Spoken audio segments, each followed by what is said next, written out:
부부행복학교를 섬기고 있는 김홍식 목사입니다.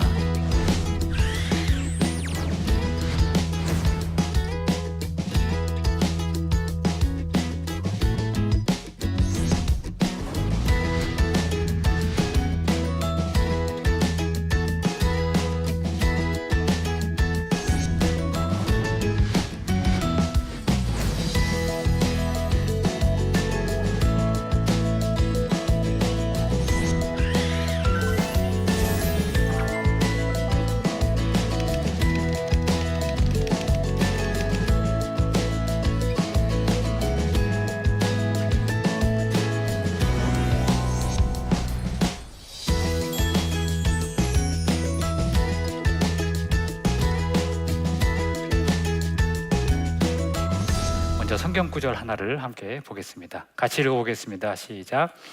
바리새인들이 하나님의 나라가 어느 때 임하나이까 묻거늘 예수께서 대답하여 이르시되 하나님의 나라는 볼 수 있게 임하는 것이 아니요 또 여기 있다 저기 있다고도 못하리니 하나님의 나라는 너희 안에 있느니라. 아멘. 제가 이 구절을 청년들하고 목회하면서 이 구절을 가지고 인간관계가 얼마나 중요한지를 깨달았어요. 바리새인들이 와서 예수님께 묻거든요. 하나님의 나라가 어느 때 임합니까? 예수님께서 대답하기를 하나님의 나라는 임하는 게 아니다. 여기 있다 저기 있다고도 못한다. 너희 안에 있다. 이 너희라는 말을 무슨 뜻인지 아시죠? 너희는 마음속이 아닙니다. 사람과 사람 사이를 이야기합니다. 사람과 사람 사이는 뭐예요? 곧 관계죠. 그러니까 하나님의 나라가 관계 속에 있다. 이렇게 이야기를 합니다. 그래서 제가 이제 뜻하지 않게 일반인들 대상으로 강의할 일이 많이 생겨서 이 구절을 어떻게 일반인들한테 설명을 할 수 있을까 고민을 하다가 단어 하나를 바꿨습니다.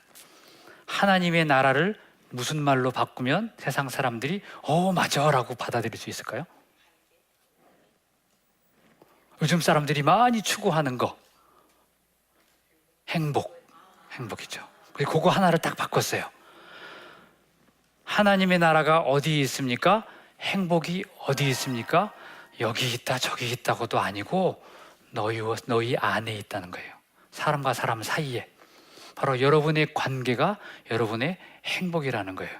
그래서 이 시간에는 행복에 대해서 함께 이야기를 나눠보도록 하겠습니다.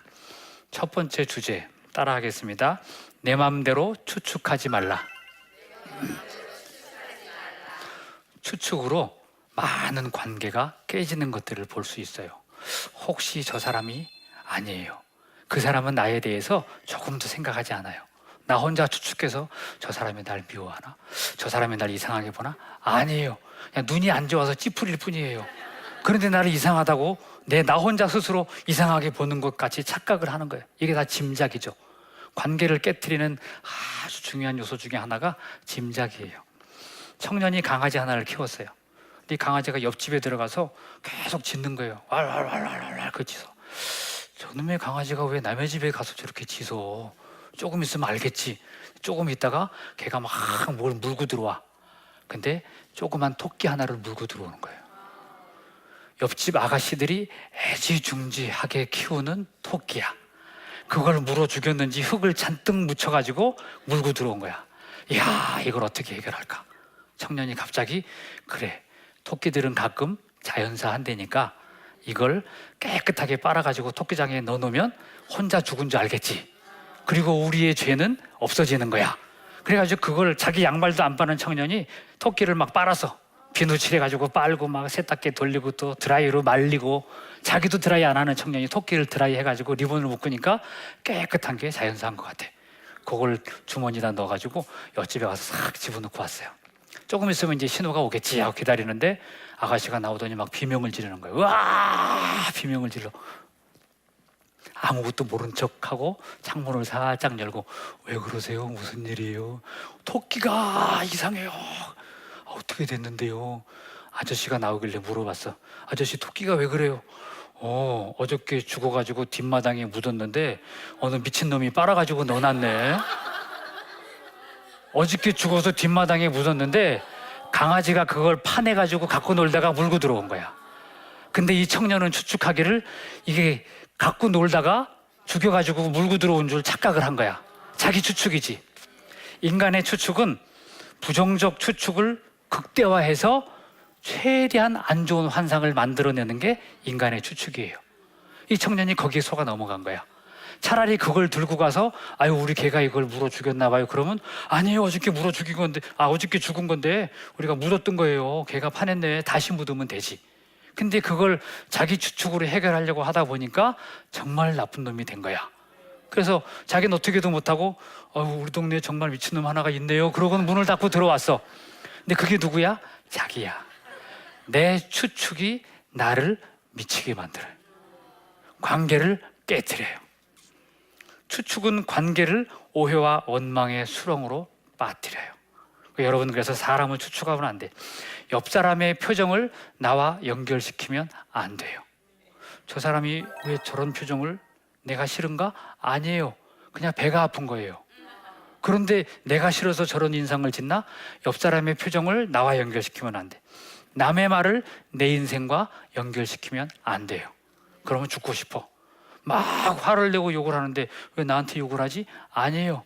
자기 성질을 못 참아서 그냥 욕할 뿐이에요. 근데 나는 나하고 연결을 시키는 거예요. 세상의 모든 존재는 추측의 대상이 아닌 소통의 대상이에요. 그래서 사람을 볼 때 저 사람 혹시 아니에요. 물어봐야 돼. 찾아가서 지금 어디 아프세요? 그러면 대부분 인상 쓰고 있는 사람은 어디가 아프다고 얘기를 할 거예요.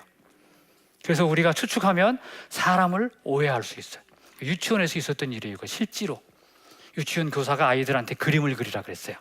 자기가 좋아하는 그림을 그리세요. 그러니까 애들이 네, 그러고는 이제 장난감도 그리고 엄마도 그리고 아빠도 그리고 막 산도 그리고 꽃도 그리고 그림을 그려서. 근데 그 중에 한 아이가 까만색 크레파스를 딱 잡더니 도화지를 새까맣게 칠하는 거야. 갓 졸업한 교사는 까만색으로 그림을 그리는 아이는 정서에 문제가 있다. 배웠어. 제가 바로 그 아이로구나. 정서에 문제가 있는 아이. 쟤 건드리면 안 되겠다. 그래가지고 다른 애들한테 뭐 그리니? 뭐 그리니? 난 꽃 그려요. 장난감 그려요. 다 물어봤는데 걔한테는 겁이 나서 안 물어봤어. 다 돌고 돌아오는데 그 아이가 앞판을 새까맣게 칠하더니 뒤집어가지고 뒷판을 새까맣게 칠하는 거야. 진짜 쟤 심각한 문제가 있구나. 진짜. 근데 다 물어봤는데 그 아이한테만 안 물어봤잖아요. 집에 가서 잃으면 안 되거든. 저런 정도면 집안 식구들도 보통이 아니겠다. 공평하게 물어봐야지. 너 뭘 그리니? 그러니까 땀을 뻘뻘 흘리면서 막 까맣게 칠하던 아이가 고개를 확 돌리고 대답을 하더래. 김 그려요, 김.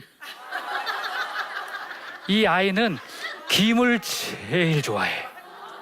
너무 김이 좋아. 제일 좋아하는 거 김 앞뒤가 새까마니까 앞에 새까맣게. 다른 애들은 선 몇 개 그리면 그림이 완성되는데 얘는 새까맣게 다 칠해야 되는 거, 앞뒤를. 땀을 뻘뻘 흘리면서 남들 눈치 봐가면서 막 최선을 다해서 자기 그림을 그리고 있는데 교사는 자기 추측으로 착하고 순종적인 아이를 이상한 아이로 점찍고 있다는 거예요. 우리의 추측이 그렇게 관계를 무너뜨려요. 만약 이 교사가 그 아이한테 물어보지 않았으면 그 아이는 그 유치원을 졸업할 때까지 이상한 아이로 낙인 찍히는 거예요. 대부분의 인간 관계는요, 우리의 추측으로 망쳐요. 그래서 사람을 추측하면 안 돼. 추측은 현실적인 관계를 망상 속에 빠뜨려요. 그래서 추측으로 행동하기 전에 물어봐야 돼. 두 번째, 따라 하겠습니다. 사람이라면 미소 지으라. 네. 생텍쥐베리가 소설을 썼어요. 미소라는 소설. 비행사가 공격을 나갔다가 추락해가지고 포로로 잡혔어. 근데 그쪽에서는 포로로 잡힌 사람 중에 하나를 사형을 시켜가지고 저쪽에서 공격을 못하게 하자. 사형 언도를 내렸어. 그 다음날 죽어야 돼. 그 다음에 죽게 생겨. 포로로 잡히면 포로 교환 대상 중에 1호가 비행사예요. 제일 비싸거든. 비행사는 국가의 재산이에요. 근데 당연히 나는 조종사니까 이제 석방이 되겠지 했는데 사형 언도를 받고 내일 죽을 상황이 된 거야. 그러니까 이 사람이 내일 죽다니. 그러고는 이제 감옥에 갇혀 있는데 간수한 사람이 지나가다가 이 사형수하고 눈이 마주쳤어요. 사형수하고는 눈이 마주치면 안 된대요. 그 눈에서는 보통 사람이 내보내지 않는 절망감, 슬픔, 원망 그런 게 나온대. 한 번 보면 잊어먹을 수가 없대. 또 하나 원칙은 사형수와 눈이 마주치면 먼저 눈길을 외면하면 안 된대. 그러면 또 열이 받는데요. 근데 이 간수가 딱 눈이 마주쳤으니까 외면하지도 못하고 바라보고 있는데 사형수가 웃더래. 웃으면서 인사를 하더래. 죽을 사람이. 근데 그 미소에 끌려서 가까이 가서 얘기를 했어요. 이래저래 쭉 얘기를 하면서 우리 아이는 어떻고 우리 부인은 어떻고 부모님이 고향에 살아계시고 너무 안타까운 거야. 내일 죽어야 될 사람하고 대화를 하면서. 그래서 미안합니다. 이제 대화 끝내고 돌아서서 갔어요. 이제 한밤중이 됐는데 사형수가 내일 죽을 사람이니까 잠도 안 오고, 내일 살 사람이라야 잠자서 에너지를 보충하지, 죽을 사람은 잠도 의미가 없는 거예요. 하늘을 보고 있는데 조용히 누가 이제 교도소 자기 감방 있는 쪽으로 걸어오더래. 밤에 아무도 모를 때 사형을 시키려나 보다 기다리는데 낮에 왔던 그 간수야. 조용히 하라고, 입을 닫고 날 따라오라고. 데리고는 골목을 해서 교도소 뒷문으로 가더니 문을 열고는 저쪽 산을 넘어서 밤새도록 달리면 당신 고향에 도착합니다. 가시오. 그리고 그 다음 날부터 간수도 흔적도 없이 사라졌더라. 이게 이제 생텍쥐베리가 쓴 미소라는 소설이에요. 근데 왜 생텍쥐베리가 미소라는 제목을 썼을까요? 내일 죽을 사람도 오늘 미소 지으면 살 수 있다는 거예요. 생텍쥐베리가 그 얘기를 하고 싶었어. 미소가 죽을 사람을 살린다는 거예요. 그래서 중국 속담에 미소 짓지 못하는 사람은 결코 장사를 하지 마라. 장사 안 되는 집은 안 웃는 집이에요. 웬만하면 그 집에 안 가. 조금 비싸도 친절한 집에 가. 사람들이, 똑똑한 사람들이, 중국 사람들이. 마찬가지, 인생도 미소 짓지 않는 인생은 슬픔만 남아요. 미소는 사람을 불러들이는 초청장이에요. 여러분 길거리에 서서 테스트를 해보세요. 제가 궁금한 거 있으면 제가 테스트 해본다 그랬잖아요. 사거리에 서가지고 제가 이렇게 싹 미소를 지으면서 서 있어 봤어요. 그랬더니 한 10분 안에 3명 정도가 길을 물어보더라고, 와서. 그리고 한 10분 정도를 인상을 팍 쓰고 있었어. 막 화난 것처럼. 사람이 다가오면 인상 쓴 얼굴을 이렇게 보여줬어. 그랬더니 오다가 다 가더라고. 미소가 사람을 불러들여요. 사람을 만나면 웃어야 돼. 사람이라면 미소 지으라.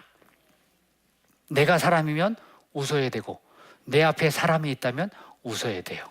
이게 사명이에요. 특히 성도라면 만나는 모든 사람을 향해서 미소를 지을 수 있어야 돼. 왜? 내가 하나님의 은혜를 받은 사람이거든요. 사람을 향해서 웃지 않으면 무엇을 향해서 웃겠습니까? 그래서 우리는 내가 미소 짓기로 결정하면 아무리 살기 힘든 상황일지라도 그곳에서 미소 지으면서 주변 사람들에게 밝은 분위기를 만들어줄 수 있다는 거죠. 한 목사님이 실제로 겪은 얘기예요. 목사님이 사고가 나서 입원하셨는데 너무 몸이 아파가지고 진통제를 놔달라고 계속 간호사를 불렀어. 한 30분, 1시간마다 계속 진통제 놔주려고. 근데 이제 한 번도 또 통증이 시작되는 것 같아서 간호사를 부르는 벨을 누르고, 이제 아예 이제 딱 오면 엉덩이 주사를 놔주니까 엉덩이를 딱 내리고 돌아서서 딱 누웠어. 문 여는 소리가 났어. 빨리 주사 놔줘요. 아파요. 주사를 안 놔. 빨리 놔달라니까 주사를 안 놔. 무슨 상황인가 하고 돌아서서 봤더니 젊은 여집사님이 목사님 문병을 와 있어. 목사님 엉덩이를 보고 있는 거야. 얼굴이 빨개져가지고. 그 무안해가지고 목사님이 엉덩이를 얼른 올리고, 아유 여기까지 와줘서 감사하다고 고맙다고 그냥 막 인사치레하고 기도해서 보냈어. 간 다음에 그 상황을 기억하면서 목사님이 너무 우스운 거야. 웃음이 나와서 웃음을 참지 못해가지고 자기 손으로 입을 막고 막 베개로 입을 틀어 막고 한참을 웃다 보니까 2시간이 지났어. 진통제를 1시간마다 맞던 목사님이 2시간이 지나도록 통증을 이긴 거야. 야, 이게 어떻게 된 거야? 그래가지고 찾아봤대. 내가 2시간 동안 어떻게 해서 진통제를 안 맞고 버텼나. 웃으면 사람의 머릿속에서 NK 세포가 이게 생성이 돼요. 엔케팔린이라는 엔돌핀. 그 엔돌핀이 한 번 웃을 때 나오는 게 200만 원어치래요. 그 200만 원어치를 계속 만들어내고 있었던 거야. 그러니까 진통제를 안 맞아도 몸이 안 아픈 거야. 여러분, 한 번 웃으면 인생이 그 순간 정상으로 회복이 됩니다. 감기 든 사람도 갑자기 막 웃을 일이 생기면 한참 웃고 나잖아요. 막힌 게 뚫어지고 정상으로 회복이 돼요. 그래서 뭐 사람들이 긴장이 풀어져서 그렇다 그러는데 아니에요. 엔돌핀 생성되면 그렇게 되는 거예요. 그래서 즐거워서 웃는 것이 아니라 웃으면 즐거워져요. 사람의 머리가 이 엔돌핀을 언제 만드느냐? 웃을 때 만드는데, 사람의 머리가 똑똑한 것 같아도 막 일부러 웃는 거하고 진짜 우스워서 웃는 거하고 구분을 못한대, 사람의 머리가. 그러니까 그냥 몸이 건강해지려면 막 웃으면 돼. 그냥 미친 사람처럼 혼자 막 웃어.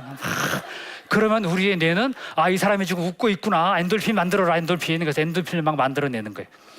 여러분, 살다가 관계 속에서 갈등이 생겨서 힘들고 아프고 괴로운 일이 생기면 그냥 기도하러 왔다가 혼자 막 웃으세요.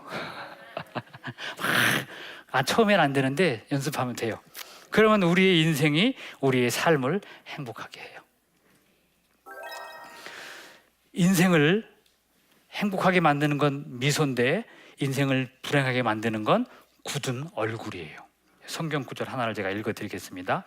악인은 그 얼굴을 굳게 하나 정직한 자는 그 행위를 삼가느니라. 여기서 얼굴을 굳게 하는 것의 반대는 웃는 거거든요. 성경은 분명히 얘기하고 있어요. 악인은 그 얼굴을 굳게 한다. 옛날에 한국 사람들은 전통적으로 6.25 사상이 있어서 근엄한 거 좋아하잖아요. 근데 성경에서는 악인이라고 얘기하고 있어요. 얼굴이 굳은 건 악인이에요. 잘 웃는 사람은 선한 사람이에요. 여러분, 앞으로 이제 친구를 만나면 좋은 사람인가 아닌 사람인가 딱 그것만 보면 알 수 있어요. 얼굴이 굳었나, 물론 괴로운 일이 있을 때 말고 일상 중에서 얼굴이 굳었다, 늘 사람에게 미소 짓지 못한다, 그러면 나쁜 사람이에요. 여러분이 좋은 사람이 되려면 웃어줘야 돼. 웃는 사람은 좋은 사람, 웃지 않는 사람은 나쁜 사람. 자, 이제 세 번째 주제 따라하겠습니다. 받고 싶은 것을 주어라. 사람들이 많이 얘기해요. 나 손해 많이 봤어. 손해 본 사람 아니에요. 준 게 없어요. 준 게 없으니까 받은 게 없는 거예요. 예수님도 말씀하셨잖아요. 받고 싶은 것을 주어라. 이게 성경의 결론이에요. 친정에 가서 부부가 이제 어른들을 방문하고 차문을 딱 닫고 집으로 돌아오는 순간 싸움이 시작됐어. 남편이 당신 집은 개차반이야. 뭐라고? 우리 집이, 야, 내가 젊을 때 가난할 때 어른들 대접을 못했지, 지금 내가 못해드리는 게 뭐냐? 근데 아직도 가난한 서방 취급을 하냐? 내가 그 집에 개냐? 막 그러면서 막 화를 내는 거예요. 부인이 그러니까 화가 나가지고 막 싸우다가, 심하게 싸우다가 더 이상 할 말이 없으면 아무 말도 안 하잖아요. 아무 말도 안 하고 남편이 운전을 하는 거야. 갑자기 막 악셀을 밟았다가 갑자기 급브레이크 밟았다가 옆에 싹 보면서 부인이 왔다 갔다 하는 걸 즐기는 거야, 남편이. 근데 이제 고속도로를 벗어나가지고 신호등에 딱 섰는데 사람은 안 지나가고 개가 지나가는 거죠. 그 창문을 탁 열더니 남편이 아내를 향해서 그래, 여봐, 인사해. 당신 친척 지나가시네. 그러니까 이제 대놓고 욕은 못하고 그냥 부인한테 화풀이를 그렇게 하는 거예요. 근데 부인이 창문을 싹 내리면서 걔한테 인사를 해서 안녕하세요. 인사하란다고 정말 걔한테 인사를 하네 하고 이렇게 쳐다봤는데 그 다음 말이 중요해. 안녕하세요. 시아버님 어디 가세요? 갑자기 시아버님이 된 거야, 걔가. 그러니까 그냥 남편이 뭐라고 얘기도 못하고 그냥 가버렸지. 옆에 있는 사람을 짐승 취급하면 나도 짐승이 돼. 옆에 있는 사람한테 욕하면 나도 욕먹을 각오를 해야 돼. 돌 던지면 돌 맞고 칼 던지면 칼 맞아. 여러분, 뭘 받고 싶으세요? 칭찬을 듣고 싶으면 칭찬을 해야 돼. 근데 대부분의 사람들이 남을 험담하고 욕하면서 칭찬을 받고 싶어 한다는 거예요. 잘못했어요. 받고 싶은 것을 줘야 돼. 내가 받고 싶은 게 사랑이다? 사랑을 줘야 돼요. 사랑을 줘야 돼. 조선시대 양반 하나가 친구 집에 놀러를 갔어요. 말 타고 놀러 갔는데 마당에서 닭들이 막 왔다 갔다 하는 거야. 야, 오늘은 여기서 친구하고 술이나 한잔 하고 가야 되겠다. 여보게 나왔네. 그러니까 아이고 어서 오게 해가지고 이제 술 안주를 갖다 주는데 김치 쪼가리를 갖다 주는 거야. 생각에는 저 많은 닭 중에 하나 잡아서 안 주나. 근데 계속 닭 잡을 생각은 안 해. 그래가지고 이 찾아갔던 친구가 그 집에 있는 집주인한테 얘기했어요. 여보게, 그 하인 하나 시켜가지고 내 말을 좀 잡도록 하세. 말 잡아서 안주하세. 그러니까 서운한 표현을 그렇게 한 거야. 말 잡아서 안주하세. 그러니까 이 친구가 그러면 자네 돌아갈 때 못 타고 가려고 그 뭐 저기 그 마당에 노는 닭 하나 주면 그거 내가 타고 가지. 딱 알아들었어. 아이고 미안하네. 내가 저 닭이 내 닭이 아니고 장모님 닭이라 자네 잡아줄 수가 없었는데 닭 하나 잡지. 내가 장모님한테 양해를 구하지. 그래가지고는 닭 하나 잡아서 같이 술 먹고 이제 대화하다가 헤어졌다는 얘기가 있어요. 그래서 우리가 주고 받고 이걸 잘해야 돼. 받고 싶은 걸 줘야 되는 거예요. 이제 우리 목화가 어떻게 들어왔는지 아시죠? 목화, 문익점. 저희 외할머니가 문씨예요. 그래서 자기 조상 자랑을 늘 저한테 하셨어. 우리 조상이 목화를 가지고 왔다. 네, 그래. 근데 그 문익점이 중국에서 목화씨를 가져올 때 10개를 가져왔다 그랬잖아요. 5개를 자기가 심었어. 그런데 5개가 다 죽었어. 싹이 안 났어. 그리고 5개를 장인어른을 줬어요. 장인어른이 5개를 심었는데 그 중에 하나가 싹이 났어. 하나가. 그게 지금 한국에 목화가 퍼지게 된 계기가 됐어요. 내가 가진 거 말고 남에게 준 한 개가 결실을 맺어서 한국의 목화가 퍼지게 됐어요. 여러분이 가지고 있는 것 중에 내가 가지고 있는 것보다 남에게 준 것만 정말 여러분의 것으로 남게 됩니다. 그래서 우리 인간관계는 주고받고요. 주고받고. 그래서 인간관계를 잘 만들어가는 비법, 오늘 3가지를 말씀드렸습니다. 첫 번째, 내 마음대로 추측하지 말라. 추측이 관계를 깨뜨려요. 두 번째, 사람이라면 미소 지으라. 웃는 게 웃어도 되고 안 웃어도 되는 게 아니에요. 무조건 웃어야 되는 거예요. 내 삶을 위해서, 우리의 삶을 위해서. 그 다음에 받고 싶은 것을 주라. 내가 받고 싶은 게 칭찬이면 칭찬을 주면 돼요.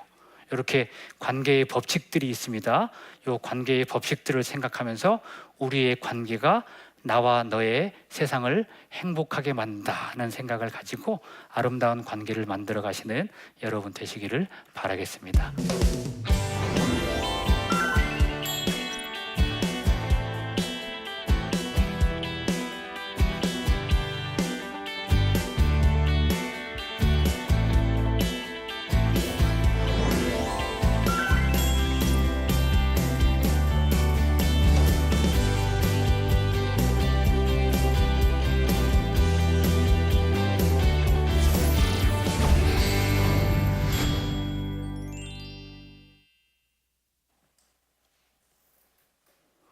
직장 상사 중 한 분이 독불 장군 같은 유형이라 고집도 엄청 세고 아랫사람들의 의견과 사생활은 거의 무시합니다.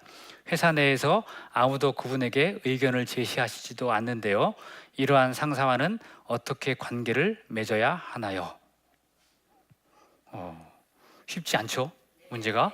근데 이런 분들이 계세요. 또 우리가 이런 사람이 될 수도 있고. 근데 이제 제가 보면 모든 사람은 다 외로워요. 고독해요. 이분도 아마 외롭고 고독한 부분이 있을 거예요.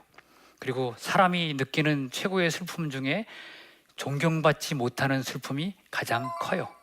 존경이 행복을 주거든요. 아마 이분도 이 정도라면 자기도 존경받지 못하고 있다는 걸 알 거예요. 다만 업무를 위해서, 일 진행을 위해서 직원들을 훈계해야 되니까 이런 상황을 만들어낼 수밖에 없는 것 같아요. 제가 생각하기에는 이분의 아픔이 뭔지를 좀 찾아서 그분의 아픔을 치료해 주면 원만한 관계가 만들어지지 않을까, 그렇게 생각을 하고, 그리고 이분에게 꼭, 상사에게 꼭 필요한 직원이 되면 아마 상사분께서 더 친절하게 가까이 다가오지 않을까, 그런 생각을 해봅니다. 두 번째 질문 또 한번 읽어보도록 하겠습니다. 제가 읽겠습니다. 아이 때문에 엄마들 모임에 종종 참석하면서 정보를 교환해야 하는 일들이 점점 많아지더라고요. 아이 때문에 참석은 하지만 화려한 외모와 말발이 센 엄마들 사이에서 늘 기가 죽게 됩니다. 성향이 다른 엄마들과의 관계가 참 어려운데 목사님의 조언을 부탁드립니다. 말빨이 센 사람들 참 많아요. 표현을 그렇게 하셨네. 말빨이 센 사람들 많아요. 근데 이 센 사람들한테 세게 나가면 어떻게 될까요? 부딪히게 돼요.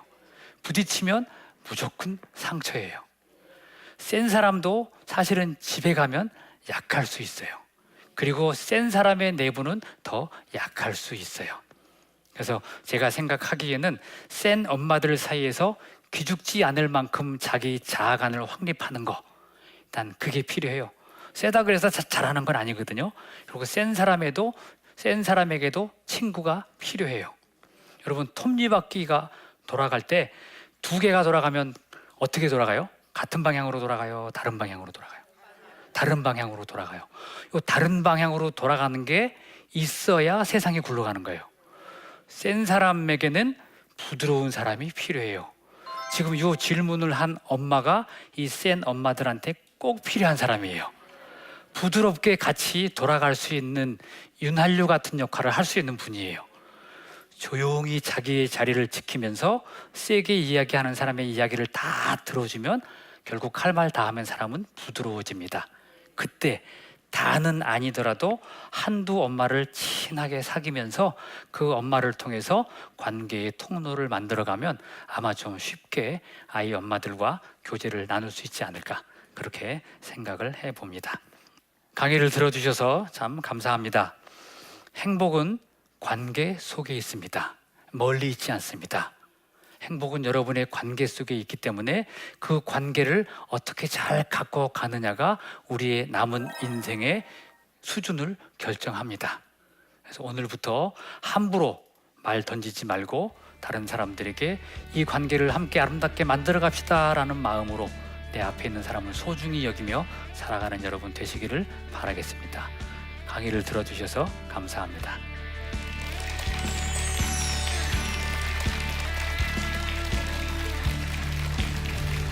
안녕하세요. 저는 성악가이자 4아이를 입양한 아빠 강내우입니다. 저희 부부는 4명의 아이를 공개 입양을 통해 만나게 되었습니다. 하나님의 은혜를 경험하게 되면서 나만을 위한 삶이 아닌 가치 있는 삶에 대해 생각하게 된 시간이 있었는데요. 그래서 아내와 오랜 기도를 통해 너무나 예쁜 4명의 아이들을 만날 수 있었고, 지금은 4명의 아이들의 아빠로서 행복한 삶을 살고 있습니다. 저는 입양이 선교라고 생각을 합니다. 사랑이 필요하고 부모가 필요한 아이들에게 엄마 아빠가 되어주는 것이 바로 주님의 사랑을 전하는 선교라는 것을 깨닫게 된 것인데요. 모두가 같이 가는 삶이 가치 있는 삶이다 라는 이야기를 나침반에서 전해드리려고 하는데요. 여러분의 많은 시청 부탁드립니다.